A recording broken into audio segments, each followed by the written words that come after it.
Maayong adlaw, Ate Elaine, labi na gyud sa mga viewers nato karong orasa. Ganahan kay ko maminaw sa imo mga storya, Ate Elaine, hinungdan nga naagni kong mo-share usab sa akong kaagi ug mga kagahapon sa akong kinabuhi. Itago lang ko sa pangalan Ipol, 28 anyos, lumad nga taga Mangga, apan karon na ako sa Maynila. Akong sugdon, akong istorya, kaagi kaani adtong nag-edad pa ko og 19 anyos ug dito nagtrabaho sa Petron Gas Station sa Dumanhog, Cebu. Usa ka adlaw ni Ana at Elaine, akong nakaila ang usa ka lalaki nga itago lang nato sa pangalang Richel. Laktod pagkastorya, miabot ang adlaw nga nagkasabot ug nagkahigugmaay ni Richel. Hangtod nga pipila ka bulan ming labay, nakabot niya ang desisyon nga mubuhat og dakong lakang ug mao ang pag-adto sa akong ginikanan aron pangayoon ang akong mga kamot. Gibati ko grabing kalipay o excitement atong panahona tungod kay unang higayon ug unang lalaki nga andam makig-uban nako sa tibuok nakong kinabuhi. Sama sad sa inyong gibati sa panahong panindigan mo sa lalaking iniusab nga gihigugma. Apan sayop ang akong mga pagtuo, Ate Elaine, human lang sa pamalay miabot og pila lamang ka adlaw. Iya lang kong gibiyaan. Umiuli largo sa ilang balay. Walay sama kasakit ang akong naangkon sa iyang gibuhat nako, Ate Elaine, nga human sa tanan, iya ra kong gibuwagan o gibiyaan. Daw nahugno ang akong gamayng kalibutan nga dili ko makatuo sa nahitabo. Pero wala na ko'y mahimo pa. Kay dili naman gid siya sa ako, igo na lang ko sa pagpatulo sa akong mga luha. Og akong gikatunan ang word nga move on. Isip usa sa makatabang nako sa pag-move on, Ate Elaine, tihay disko sa duldul og miadto ko aron makalimtan ang grabing kasakit nga akong nahiaguman. Gisayaw nako ang tanan og anang higayuna, akong nakaila si Tony. Pilay dagan sa mga adlaw, akong gikatunan ang paghigugma ni Tony na masin nga unta siya na ang lalaking muduyog nako sa kasakit ug kalipay. Tuod man nagkasinabot mi ni Tony ug akong natagamtaman ang tinuod nga kalipay sa usa ka relasyon. Sweet ug happy kaayo mi ang among panag-uban, grabe. Kamalipayon. Naglaom ko atong higayuna nga siya nagyod unta ang lalaki para sa ako og dili na mawala pa. Apan wala na ko damha. Nga miabot ang adlaw nga nilupad na gyud ang iyang kinaiya. Ako nang nasaksihan ang tinuod niyang batasan nga bisa na buntis na ko, Ate Elaine. Sa among unta nga first baby, wala na gid na ako na feel ang iyahang care ug love sama sa among kagahapon.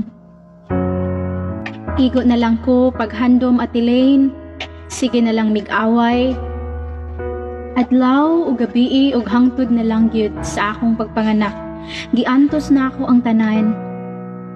Kay naa na lagi may baby. Umiabot na lang og bulan ang among baby, misamot na gyud ang iyang pagpasakit nako. Halos di na siya gusto makakaon ko kay dili na siya mopalit og bugas ug uban pang panginahanglanon namo. Wala siya maluoy sa akong sitwasyon, kasakit na lang puro akong naangkon sa iyang mga kamot. Pilay dagan sa panahon, Ate Elaine, sabay sa akong mga pag-antos, may desisyon kong mularga sa Maynila. Magpakalayo-layo lang usa ko na masin nga unta sa akong pagbalik, ma-okay na ang tanan. ug ako na lang nabalitaan nga nagbisyo ang akong partner, Ate Lane. Tuod man pilay dagan sa panahon, miabot ang adlaw nga nagbalik mi sa akong partner. Sa ngalan nga naami anak, buhaton sa mama magpakamartir, aron lang unta mabuo ang among pamilya. Ug hangtod miabot og tulo ang among mga anak. Tinuod Ate Lane, gikasal man tuod mi. Pero sad to say, human sa among kasal, bulag raman gihapon ng among napadulngan. Pait man gid kaayo. Tigid ang paitan eh. Bitaw, serious kayo ang atong nagpadala karong adlaw. Hope nga na-smile na ka. Kaya akong gipakapinagburit. Ang mas nakapait pa gid Ate Lane, kay iya man gid kong pabayron sa gasto niya sa among kasal. Iya gid kong pabayron, wala man gani siya misuporta sa among tulo na ka mga anak. Ako nga intong mama ang nagtabang nako og buhi ani. Unya miingon pigid siya nga dili iyahan ning duha. Kay lagi wala na taw sa iyang mga kamot. Sakit kaayo sa akong dughan Ate Lane nga saksi biya gyud ang mga tiki og talukso atong higayuna. Bitaw ako rin kapuno-puno ato.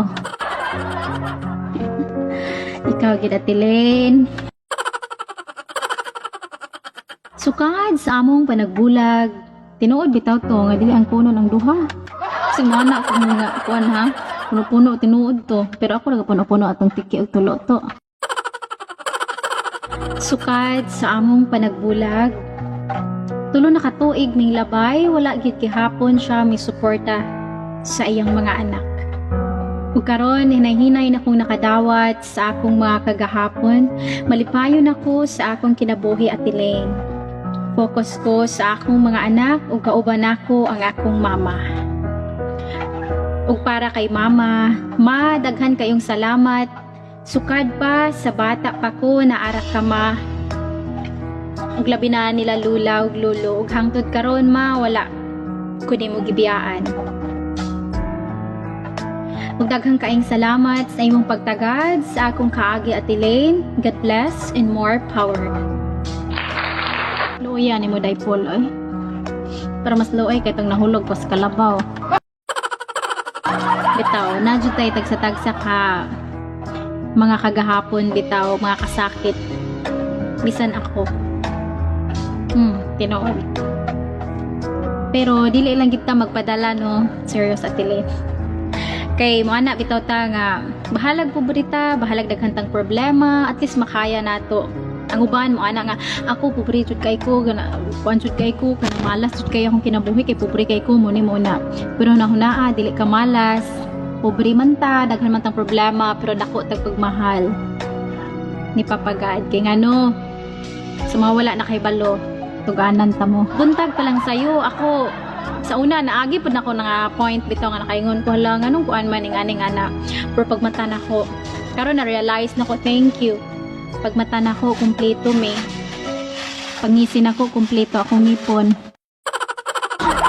Bitaw, kumpleto me, kumpleto. Salamat Lord kay kanang healthy ko, ang kong pamilya buo, de may panglawas. Ana, di ba? Pakpakan. Praise the Lord. Bitaw, thank you kay Daypol sa imong pag-share sa imong mga kagahapon. Oh, daghan kitang problema no, basta dili lang kita mo give up. Dili lang kinato kalimtan nga naa si papagad. Kay mo ana ra badayon tayo muluya na kay ta mo ra Tara nga, maumpa ko sa taytayan. Di, pag-abutin sa taytayan. Lalaw, maday kayo ni. Kaya pag sa mga rescuer eh. Hulog si Kuani ron. Ito, pray lang yun. Kung kusog man ang mga problema, kung daghan makitang mga kuan, kasakit, mas kusgan sa papagad. Basta duo lang kita sa yaha, di ta mabulag, aron di ta mahulog sa lunangan nga daghan ging alimatok. Liko mo kay Ate Lane, no? Bitaw guys, ipakatawa lang tamo kay, di ba, New Year. Dapat bagong kuan. Bagong tuig, bagong kinabuhi. Bagong tuig, bago na sag uyab.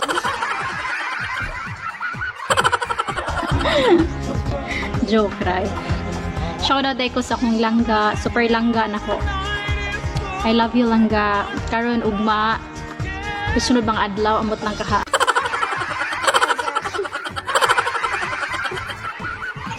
Mora to guys, dito nagtapos ang storya ni Inday Ipol.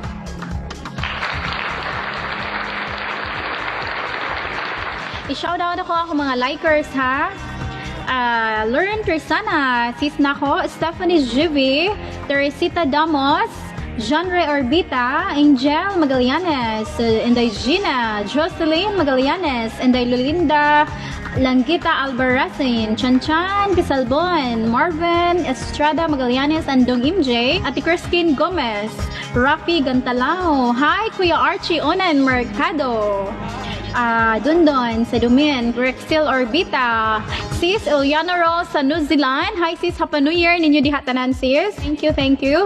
Johara Mary Perez, Jana F. Estrada, Alastresimo Rossi Lynn. Hi sis Rossi and Happy New Year sa imuhang family sa Bantayan Island.